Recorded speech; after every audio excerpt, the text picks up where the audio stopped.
guys, so for today's video, a day in my life. So, tignan nyo kung ano gagawin ko ngayon. So, alam nyo naman, pinrank ko yung kapatid ko. And then, hindi ko na binag yun. Ayan no, binigyan ko na siya ng madaming candy dito sa drawer ko dito. Yung mga candy kasi doon. Ito rin no.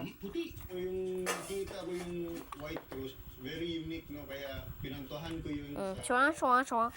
So, nawawala pa isang lollipop. Ito pala eh. Ito nga pala. Upo na ikaw, upo. Upo na ikaw. Huwag ka lang tatayo, ah. kita ko po sa isang vlog, kaya ko na-encourage. So, yan guys. O-open natin. Photographer, pag may nakita kami, Huwag ka lang tumayo. spot kami, very special sa para sa amin. Ang puting uwak sa hasaan. Direscue daw ng isang pamilya noong 2020. Pumunta ang bunso sa kuan, mayroon siyang nakita na puti na ibon. Gusto na niyang barilin, Ito, guys. naawa siya.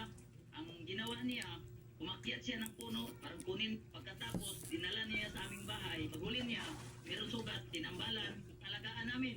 Sinubukan naman daw pagpakawalan ni Jaybird, pero tila na-attach na raw sa kanyang ibon.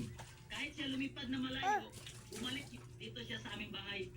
Ang ibon naging instant celebrity. Dinadayo ito ng mga photographers, pati ng mga content creator. Pero alam niyo ba na hindi ito unang beses na may namatang puting uwak sa probinsya ng Misamis Oriental? Ay, di kita bibigyan. Kasi sa bayan ng Villanueva, may nahuli ring puting uwak. Ayon naman sa eksperto, hindi daw imposible ang pagputi ng uwak.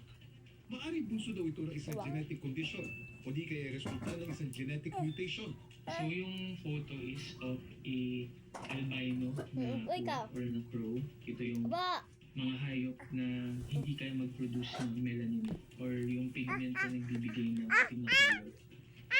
Sa balat, sa feathers, sa lagi ka nalaglag dyan. It's a Ako guys, very rare phenomenon. May pumuti ng uwak. Pero naman kaya guys, ito eh. o egreta garseta. Sa Ingles, little egret. Ang mga may mahabang paa at leeg at tuka. At ang mga balahib nito karaniwang puti. Madalas itong namataan sa manatian, parehas at mga tubig. Sa ngayon, wala pa natutumentong tagat sa itim at balahibo. Pero may ilang species sa ibon na maaaring mapagkamalang itim na tagak. Gaya ng Pacific Leaf, egret o egreta sacra, at black heron o egreta candesiata. Samantala pag mga sa likod ng viral na balita post, may comment lang sa Kuya Kim. Ano na?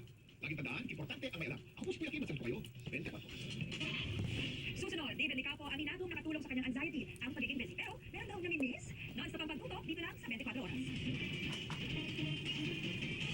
Friday tayo with crispy fries. Just go, fry, and go.